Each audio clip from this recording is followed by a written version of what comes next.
sommes dans le sud de la France, il est 9 h du matin, il fait déjà près de 40 degrés. Nous sommes donc en plein réchauffement climatique. Heureusement, nous avons à notre disposition, et pour cette journée, un véhicule électrique qui va nous permettre d'apporter notre contribution à la lutte contre l'effet de serre, la Volkswagen ID.5.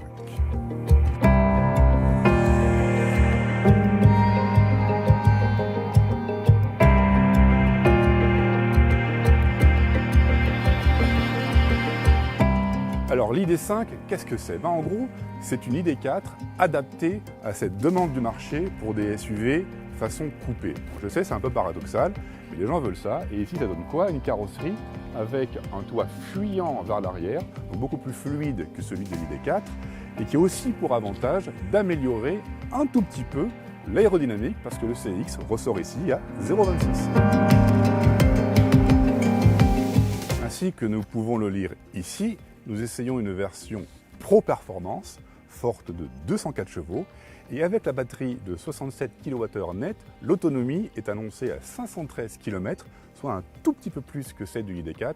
Nous pouvons voir ici l'influence du nouveau système de gestion de la batterie et peut-être aussi de l'aérodynamique un tout petit peu améliorée.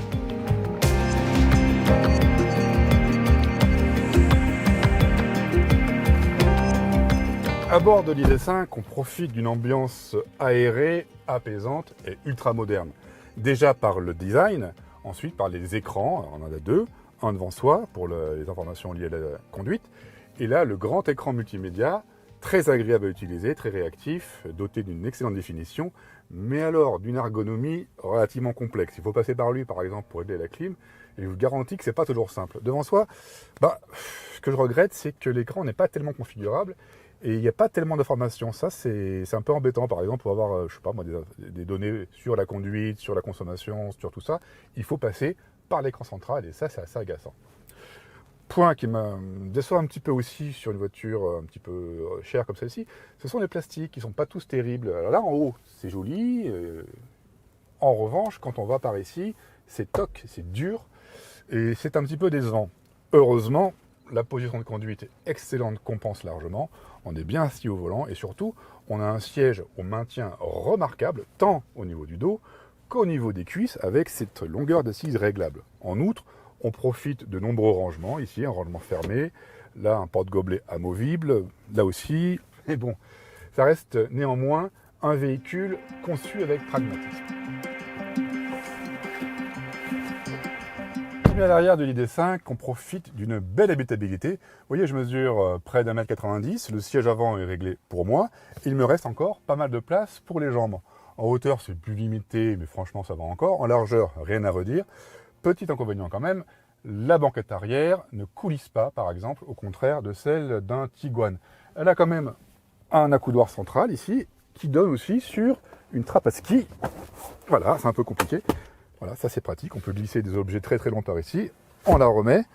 Ici nous disposons d'aérateurs, de prises USB, c'est conçu avec pragmatisme, il y a aussi des vides-poches, on est bien à l'arrière.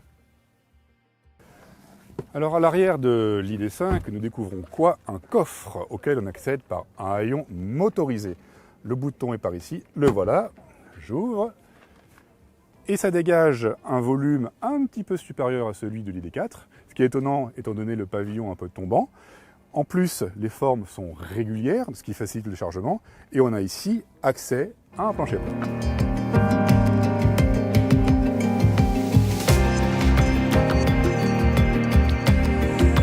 Dynamiquement, l'ID.5, on s'en serait douté, se comporte comme l'ID.4. Forcément, ces deux véhicules sont techniquement identiques à quelque chose près.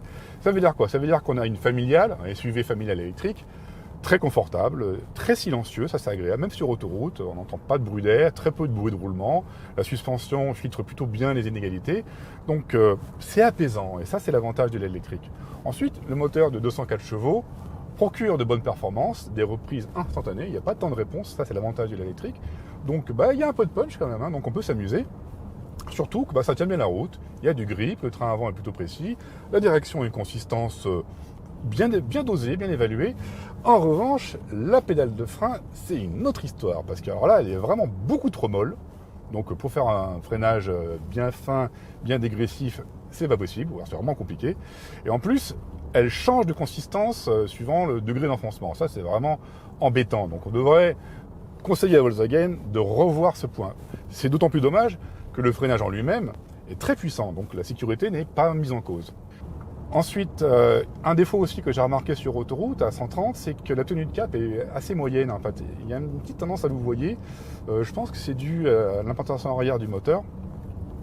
C'est un petit peu un défaut qu'on trouvait sur les 911 il y a quelques années. Donc là encore, il y a peut-être un petit réglage à faire pour parfaire ce point.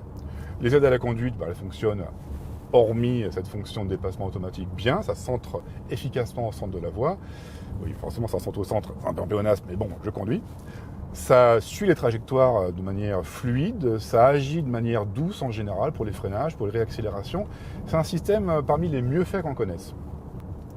La consommation électrique, c'est un point important. Là, on est dans les routes du Var, il fait 35 degrés, donc c'est pas des conditions idéales pour un véhicule électrique qui préfère se retrouver entre 20 et 30 degrés, parce que là, du coup, il faut refroidir les batteries. Malgré ça, la consommation reste assez modérée, parce qu'on est à 19,6 kWh au 100 km, sur un parcours mixte avec de la route, de l'autoroute, de la ville, de la route sinueuse de montagne comme ici. Donc, franchement, il n'y a pas à se plaindre. Donc là, je suis à 55% de batterie, il reste 213 km d'autonomie. Je trouve que le nouveau logiciel de gestion des batteries, a priori, améliore un tout petit peu l'autonomie par rapport à l'ID4.